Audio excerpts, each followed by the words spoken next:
तो 2024 लोकसभा चुनाव के नतीजे लगभग रेडी हो चुके हैं और बीजेपी उत्तर प्रदेश के अंदर पूरी तरीके से नुकसान में अब की बार दिखाई दे रही है। तो वहीं समाजवादी पार्टी और कांग्रेस ने उत्तर प्रदेश के अंदर अब की बार जो परचम लहरा है वो काबिले तारीफ है और 33 सीटों पर समाजवादी पार्टी आगे चल रही है। तो वहीं कांग्रेस ने 7 सीटों पर बढ़त बनाई हुई है। वहीं पूर्वांचल की बात करें तो पूर्वांचल में भारतीय जनता पार्टी ने जितनी मेहनत अब की बार उत्तर प्रदेश के अंदर की थी वो मेहनत फल नहीं दे पाई उनको, ना ही रंग ला पाई है। देखते हैं इस बार उत्तर प्रदेश के अंदर जो फाइनल नतीजे आने वाले हैं उनमें भारतीय जनता पार्टी को आखिर कितनी सीटें मिल सकती हैं और समाजवादी पार्टी कितनी बढ़त बनाकर अब की बार उत्तर प्रदेश के अंदर इंडिया गठबंधन के साथ परचम लहरा सकती है। अगर हम और राज्यों की बात करें तो पंजाब के अंदर भी भारतीय जनता पार्टी को नुकसान हुआ है और वहां पर कांग्रेस को 7 से 8 सीटों पर जीत की उम्मीद अभी तक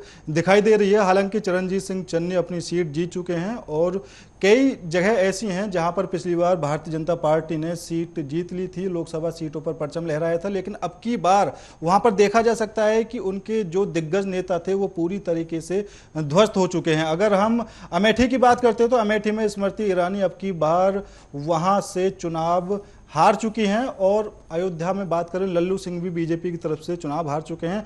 रोहतक एक ऐसी सीट थी जहां पर पिछली बार सबसे लेट नतीजे आए थे, लेकिन अब की बार वहां पर दीपेंद्र सिंह हुड्डा अभी तक बढ़त बनाए हुए हैं। तो इस तमाम मुद्दे पर चर्चा करने के लिए हमारे साथ भारतीय जनता पार्टी से अभिनव जैन जी हमारे साथ जुड़ चुके हैं और वहीं हमारे सहयोगी भी हमारे साथ जुड़े हुए हैं। तो पूरे मुद्दे पर हम चर्चा करेंगे और जानेंगे कि आखिर क्या कुछ रणनीति के तहत भारतीय जनता पार्टी अब की बार नुकसान उत्तर प्रदेश के अंदर झेल रही है। तो अभिनव जी, सबसे पहले तो मैं आपका स्वागत करना चाहूँगा और मेरा सीधा सीधा सवाल रहेगा कि उत्तर प्रदेश के अंदर पिछली बार जो प्रदर्शन भारतीय जनता पार्टी ने किया था अब की बार आखिर वो क्यों नहीं दोहरा पाई? देखिए, ऐसा है कि भारतीय जनता पार्टी ने ओवरऑल एक अच्छा प्रदर्शन किया है। जनता ने मैंडेट दिया है और मैंडेट इस तरह से कि अभी पुनः जो है भारतीय जनता पार्टी देश में सरकार बनाने जा रही है जी। और वो जादुई आंकड़ा जो है वो हमने ऑलरेडी पार कर रखा है। सरकार बनाएंगे और जो मोदी जी ने कहा है 2047 तक भारत को एक विकसित देश बनाने की जो संकल्प और जो सोच और जो विजन है वो पूरा करेंगे जी। और जितने भी विकास कार्य शुरू किए हैं जो कि आरंभ हो चुके हैं मोदी सरकार के दौरान, उसको नतीजे पे पहुंचाने का काम मोदी सरकार ही करेगी। जनता ने आशीर्वाद दिया, जनता ने मैंडेट दिया और पुनः सरकार बनाकर जितने काम रह गए हैं उनको आगे बढ़ाया जाएगा।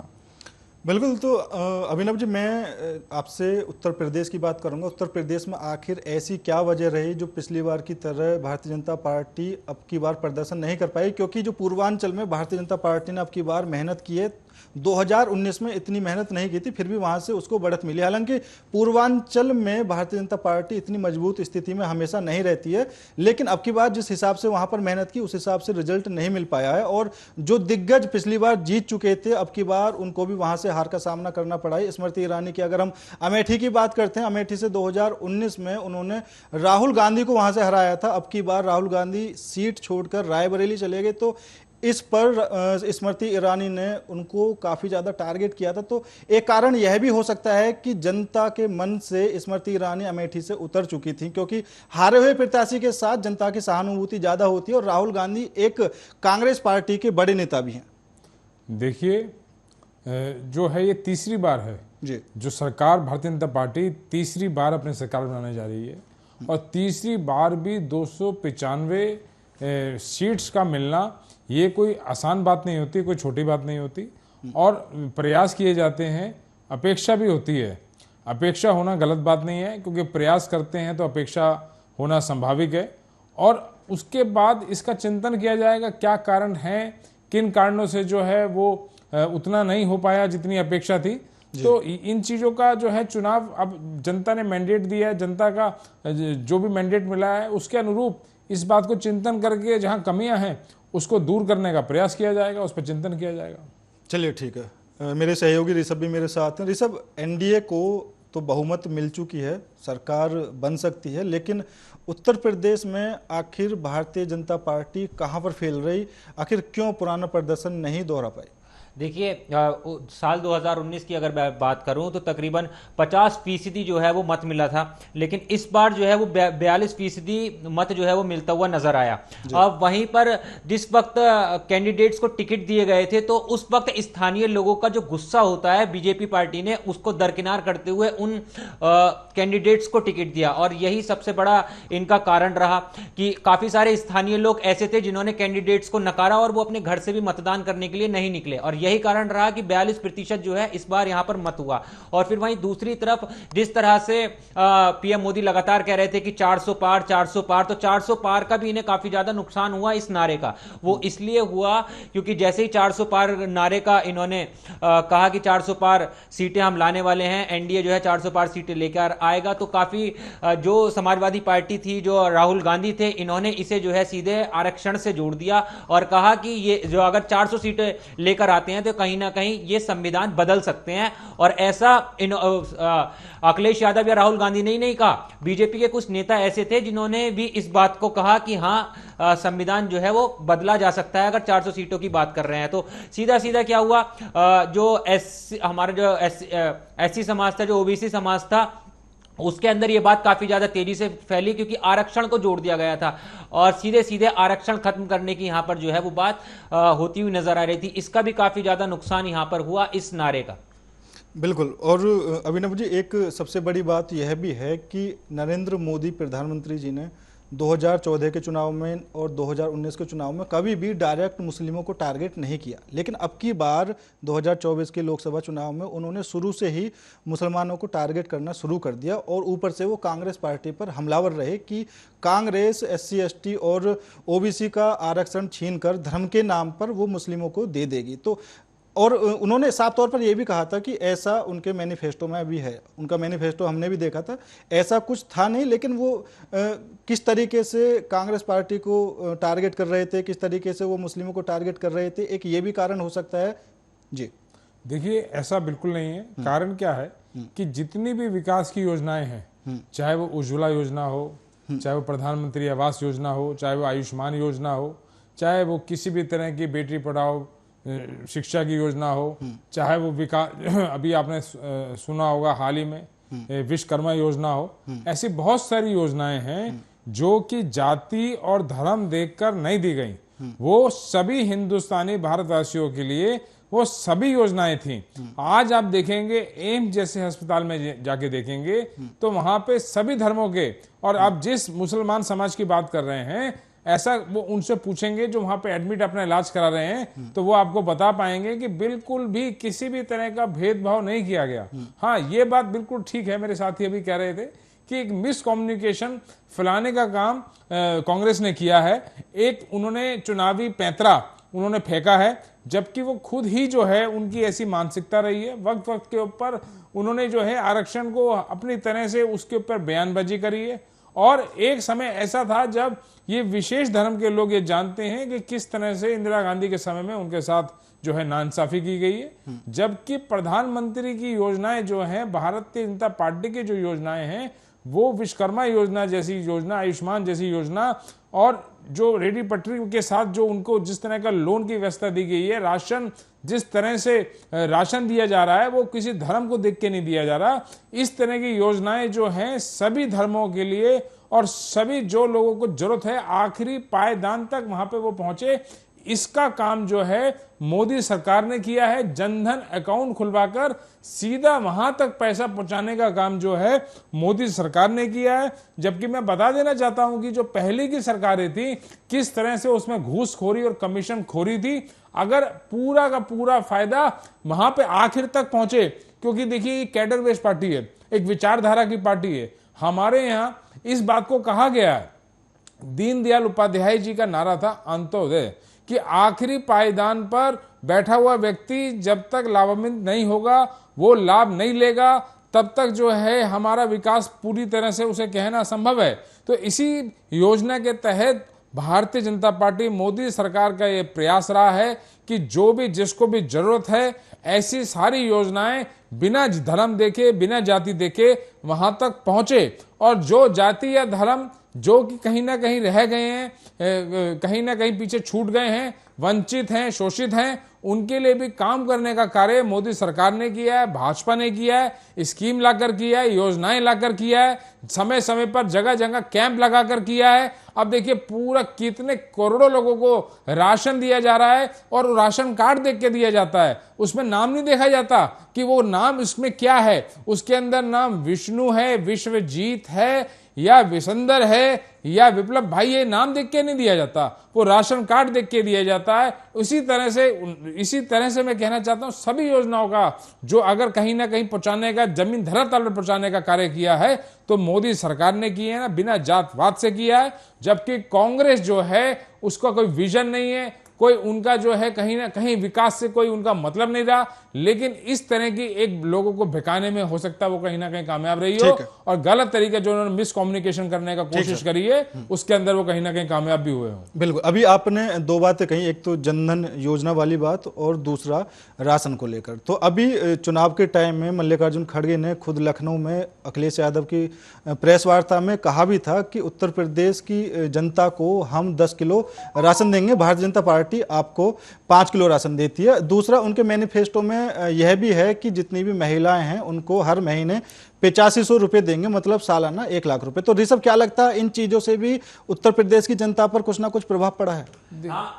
सॉरी, देखिए बिल्कुल इस तरीके के जो ये चुनावी जुमले होते हैं इस पर कहीं ना कहीं जनता एक बार को भरोसा कर लेती है, क्योंकि देखिए एक चुनावी जुमला आया था जिसे अमित शाह ने बताया था 15 लाख का, उस वक्त भी कहा जा रहा था कि हाँ भाई 15 लाख के लिए जनता ने वोट दे दिया है बीजेपी को।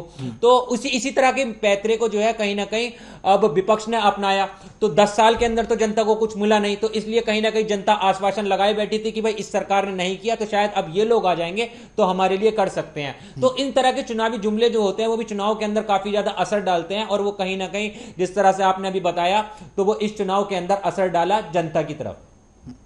बिल्कुल। और अभिनव जी, कुछ सीटें ऐसी हैं जो 10 सीटें हमने पहले ही अपने रिकॉर्ड में रख ली थी, जहां पर भारतीय जनता पार्टी की जो मजबूती थी वो कम दिखाई दे रही थी, और लेकिन उसके अलावा भी कई सीटें ऐसी हैं जो हमने नहीं लिखी थी, उस पर भी भारतीय जनता पार्टी हार चुकी है। एक सबसे बड़ी सीट थी अमेठी, जो अमेठी पर सबकी निगाहें टिकी थी। आखिर हार का कारण क्या रहा?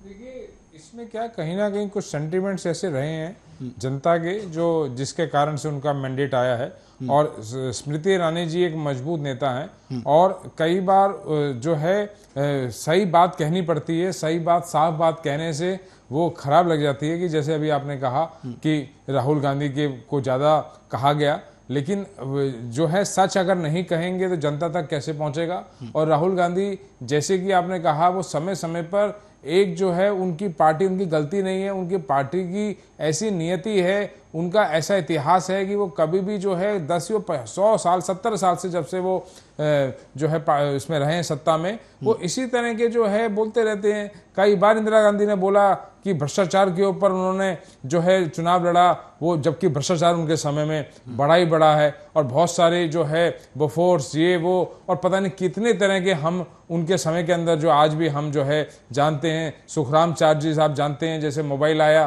तो 32 रुपए की कॉल, और हजारों करोड़ के जो हैं घपले उनके सरकारों में पाए गए हैं, तो वो झूठ बोलने से कतराते नहीं हैं। और इसी तरह से जो है अभी भी राहुल गांधी जी ने कहा था कि मिनटों के अंदर मैं फटाक से जो है खत्म कर दूंगा मैं यहाँ पे, और भैया ऐसे आप कई बार कह चुके हैं, और जब आप कई बार कहते हैं तो उस बात को उठाना पड़ता है, कहना पड़ता है। और हमारा देश एक क्षमाशील देश है, एक अच्छी बात है, लेकिन उसके बाद भी सही बात कही जाती है, कहना जरूरी है, आवश्यक है, जनता को बताना आवश्यक है।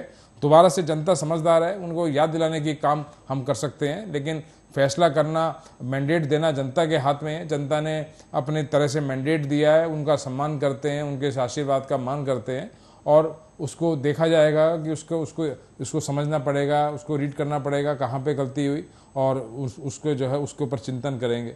बिल्कुल। और अभिनव जी, कुछ नेता ऐसे हैं जो चुनाव से पहले कुछ और होते हैं और चुनाव के बाद कुछ और होते हैं। जैसे चुनाव आने लगते हैं तो वो सीधा सीधा फिर भारतीय जनता पार्टी के साथ आकर हाथ मिला लेते हैं, वरना वो सालों साल भारतीय जनता पार्टी के खिलाफत में रहते हैं। जैसे उत्तर प्रदेश में ओम प्रकाश राजभर हैं, ठीक है, उनके साथ भारतीय जनता पार्टी ने कई बार गठबंधन कर लिया और कई बार वो गठबंधन तोड़कर जा भी चुके हैं। ऐसे ही नीतीश कुमार बिहार में, और अब मतलब ऐसा लगता है कि अगर कोई भी नेता, कोई भी बड़ा नेता किसी दूसरी पार्टी को छोड़कर आता है और वो कितना भी भ्रष्ट हो या उसके ऊपर कोई भी इल्जाम लगा हो, भारतीय जनता पार्टी उसको तुरंत पकड़ लेती है। और यही एक कारण है जो भारतीय जनता पार्टी के वरिष्ठ नेता है, उनसे मेरी बात होती रहती है तो वो कहीं ना कहीं बोलते हैं कि इस चीज से हम खुद अपने आप को ठगा हुआ महसूस करते हैं, क्योंकि जो नंबर हमारा आना चाहिए वहां पर कोई बाहरी व्यक्ति आ जाता है। देखिए, ऐसा बिल्कुल भी नहीं है।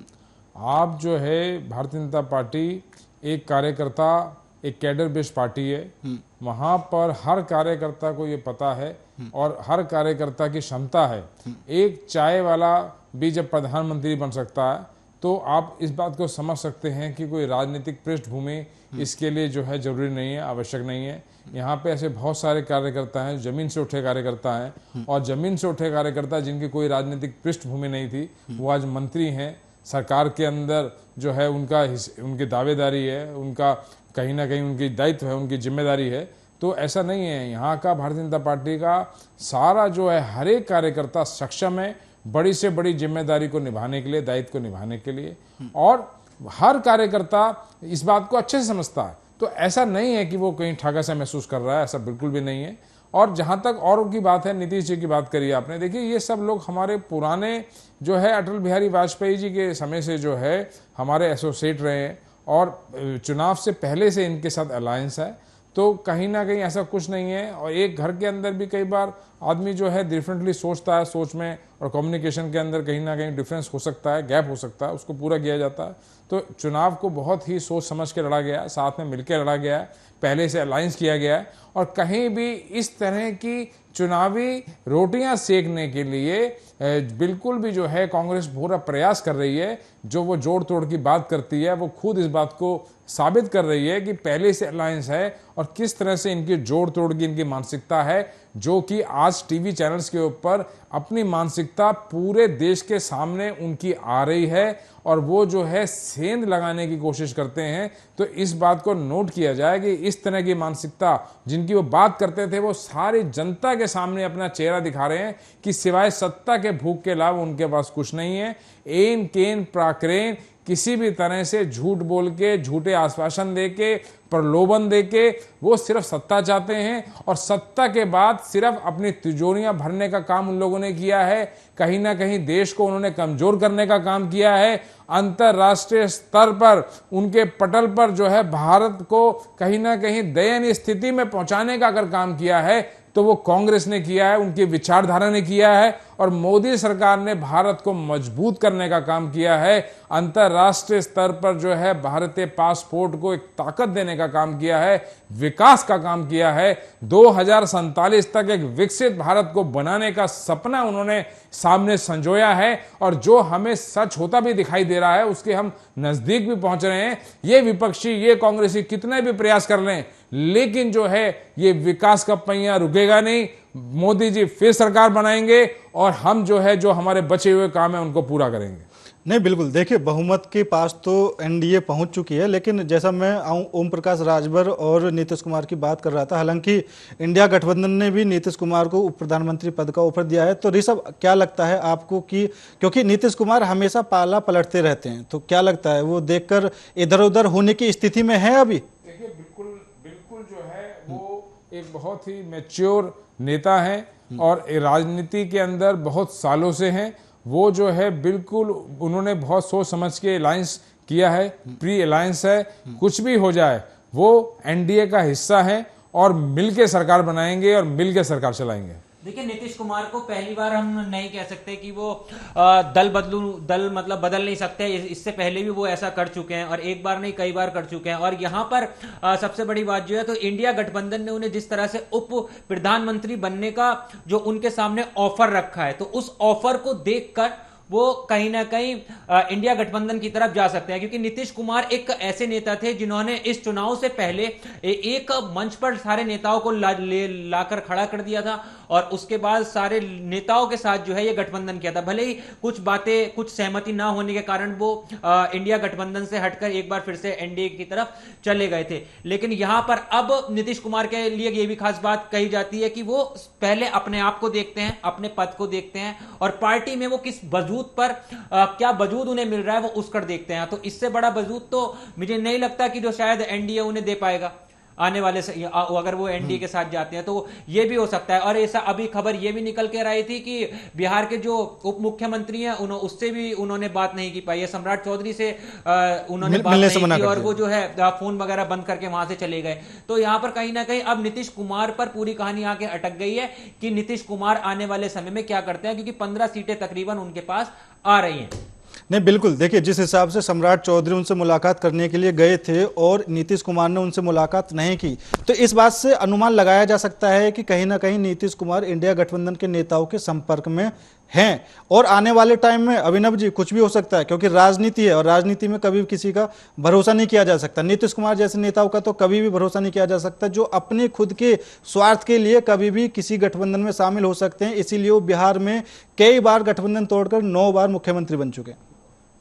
देखिए, जिस तरीके से कांग्रेस एक जो है सम्मान से नीचे गिरकर अपने कैरेक्टर को दिखाते हुए कार्य कर रही है, नीतीश जी का कैरेक्टर उससे बहुत ऊंचा है।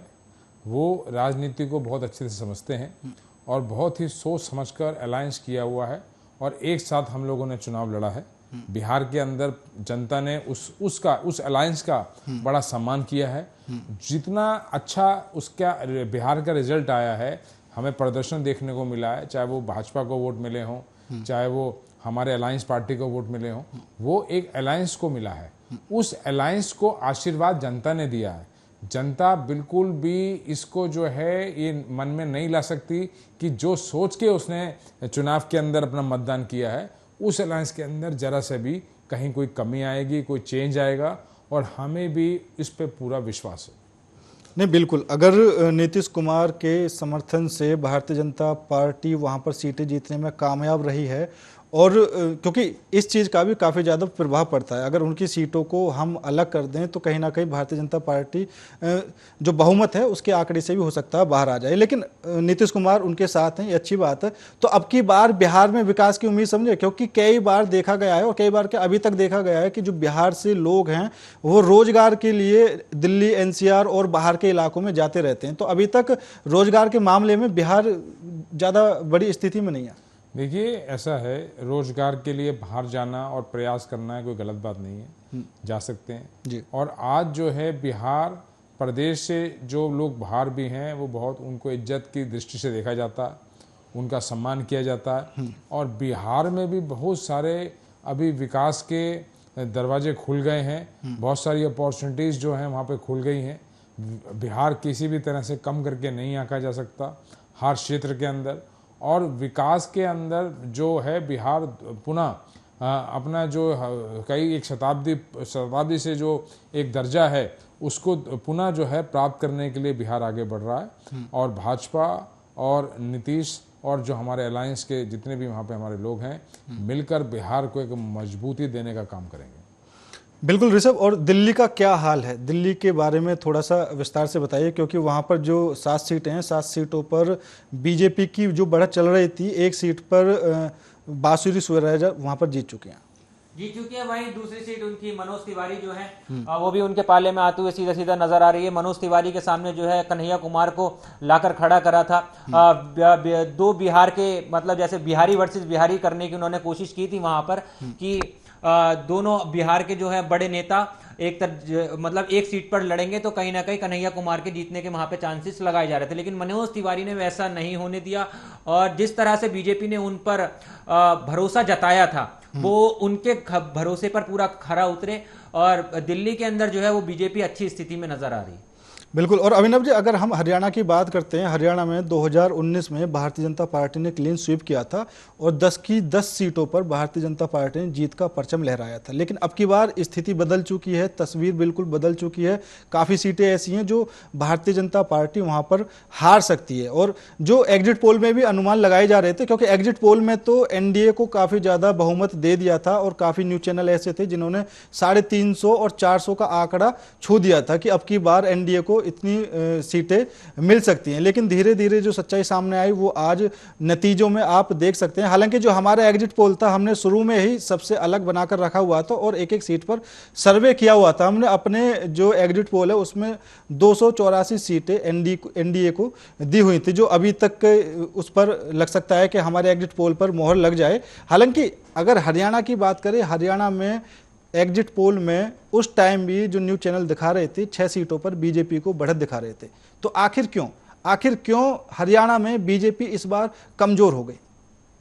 देखिए, लगातार तीसरी बार केंद्र के लिए भाजपा जो है चुनाव लड़ रही है और कहीं ना कहीं कुछ जगह एंटी इनकम्बेंसी रहती है, कुछ कमियां भी रह जाती हैं। और फिर भी जो है मैं बहुत बहुत धन्यवाद करूंगा जनता का और जनता जनार्दन का कि उन्होंने मैंडेट दिया है कि एक बार भाजपा पुनः सरकार बनाए, अच्छे से सरकार बनाए और सरकार बनाकर जो है पुनः जो है सेवा करने का अवसर हमें मिल रहा है और हम सेवा कर पाएँ हमारी जनता जनार्दन की। तो जो है मैं बहुत बहुत सभी का इस बात का अभिनंदन करता हूँ, धन्यवाद करता हूँ। और जहाँ कमियाँ रह गई हैं उसको हम चिंतन करना भी काम है, उसको चिंतन करेंगे। और जो अपेक्षा हमने करी थी, हो सकता है वो अपेक्षा पूरी नहीं हुई हो, क्योंकि जब प्रयास करते हैं, विकास का बहुत कार्य किए गए हैं, बहुत हर तरफ चहुँ तरफा विकास किया गया है।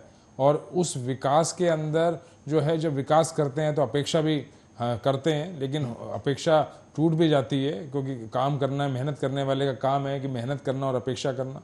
अपेक्षा नहीं पूरी हुई तो उसके लिए कोई किसी पे दोष नहीं है, उसकी जो हमारे अंदर जो कमियां हैं उसको हम देखेंगे, चिंतन करेंगे और उसको ठीक करेंगे। देखिए पुष्पेंद्र जी, असली माहौल का जो पता चलता है वो पता चलता है एक ग्राउंड में उतरने के बाद। जब चुनाव चलते हैं, जिस टाइम मतदान हो रहे होते हैं, तो उस वक्त जब हम लोग ग्राउंड में उतरते हैं और ग्राउंड से जो सच्चाई पता चलती है, उसके हिसाब से ही ये आने वाले समय में पता चल जाता है कि हाँ चुनाव के अंदर क्या हो सकता है। तो मैं ग्राउंड में उतरा था, मैंने काफी सारे लोगों से लगातार मैं बात कर रहा था, चुनावी सर्वे कर रहा था, जमीनी हकीकत जान रहा था। तो युवा जो हमारा था ना, वो कहीं ना कहीं बीजेपी सरकार से थोड़ा टीस लिए हुआ था। युवा का कहना था कि पेपर लीक सबसे बड़ी समस्या थी। युवा का कहना था कि सरकार जो है प्राइवेटाइजेशन की तरफ ज्यादा फोकस कर रही है, यानी प्राइवेटाइजेशन की तरफ ज्यादा लेकर आ रही है। युवाओं का कहना था कि कहीं ना कहीं देश के अंदर बेरोजगारी है। और उसके बाद फिर युवा जो होता है, एक पढ़ा लिखा तबका भी होता है जो बेहतर तरीके से चीजों को समझता है कि हाँ भाई क्या हो रहा है, क्या नहीं हो रहा है। वहीं यह भी कहना था कि बहुत हो गया धर्म के नाम पे वोट, बहुत हो गया मंदिर मस्जिद के नाम पे वोट, लेकिन आज के समय में जो हम वोट करेंगे वो कहीं ना कहीं बेरोजगारी को ध्यान में रखते हुए, जो बुनियादी समस्याएं हैं, जो बुनियादी जरूरतें हैं, उनको ध्यान में रखते हुए हम वोट करेंगे। तो कहीं ना कहीं बीजेपी के लिए ये चीजें भी काफी ज्यादा मुश्किल हुई, जो इस बार उनका नतीजे ये आए। मतलब जिस तरीके से उन्होंने आकलन कर रखा था उससे कहीं कम नतीजे उनकर आए और इन चीजों ने यही मुख्य वजह बनी। बिल्कुल। और अभिनव जी, कुछ सीटें ऐसी थीं जो दूसरे लोगों के सपोर्ट करने के बाद भी भारतीय जनता पार्टी नहीं निकाल पाई। जौनपुर में धनंजय सिंह ने भारतीय जनता पार्टी को सपोर्ट किया था, जबकि जौनपुर में खुद उनका वोट बैंक है और वो वहाँ से चुनाव जीतते भी रहे। हालांकि जेल जाने के बाद वो चुनाव नहीं लड़ पाए, उनकी पत्नी चुनाव लड़ी। तो आशंका जताई जा रही थी कि जौनपुर सीट पर अगर वो बीजेपी के सामने चुनाव लड़ती हैं तो बीजेपी प्रत्याशी कृपाशंकर सिंह वहां से हार जाएंगे। लेकिन अब की बार उन्होंने कृपाशंकर सिंह को सपोर्ट किया और सपोर्ट करने के बाद भी ना तो जौनपुर पर कोई फर्क पड़ा और ना ही जौनपुर की पड़ोसी सीट मछली शहर पर कोई फर्क पड़ा। दोनों ही सीट भारतीय जनता पार्टी के हाथ से निकल गई। जो है यही नहीं, और भी कई सीटें जो हैं हाथ से निकली हैं। और उत्तर प्रदेश के अंदर जो है हम सभी देख रहे हैं कि कहीं ना कहीं जो है जितनी सीटें कि हमें आशा थी, अपेक्षा थी, उतनी नहीं हो पाई हैं। तो वहाँ पे हमें जो है नुकसान पहुँचा है, उसका हमें जो है सोचना होगा, चिंता करनी होगी। और कहीं ऐसी भी जगह हैं जैसे तमिलनाडु है, कर्नाटक है, असम है, जहाँ पे पार्टी ने बेहतर काम किया है, प्रदर्शन किया है। तो ये तो एक जो है हैंड इन हैंड प्रोसेस चलता रहता है। कहीं जो है आपको हार मिलती है, कहीं जीत मिलती है, कहीं मजबूती मिलती है, कहीं कमजोरी मिलती है। तो इन चीज़ों का आकलन हमारे जो है आला कमान, हमारी पार्लियामेंट्री बोर्ड, हमारी कमेटी, ये सब लोग करेंगे और उसको आकलन से जो भी निकलेगा उसको एग्जीक्यूट करेंगे, उसे अमल में लाएंगे।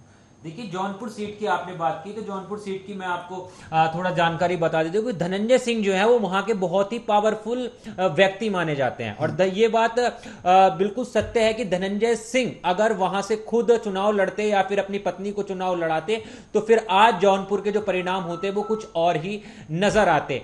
और लगातार कृपा शंकर सिंह जो है वो उनके अगेंस्ट में खड़े होकर चुनाव लड़ रहे थे। तो अंतिम समय में खबर ऐसी भी आई थी कि धनंजय सिंह को किसी बीजेपी के बड़े नेता का फोन आया और जिनके दबाव में धनंजय सिंह ने जो है वो इलेक्शन के अंदर बैठ गए और उन्होंने बीजेपी को समर्थन किया। तो इस चीज का भी काफी ज्यादा फर्क पड़ा वहां पर। लेकिन अब तो खैर वहां से भारतीय जनता पार्टी की हार हो चुकी है। खैर ये बात अब कोई मायने नहीं रखती। फिलहाल मेरे साथ इस खास प्रोग्राम में इतना ही, और मैं साथ ही अभिनव जैन जी आपका धन्यवाद करना चाहूँगा। ऋषभ हमारे सहयोगी हमारे साथ जुड़े, आपका भी धन्यवाद।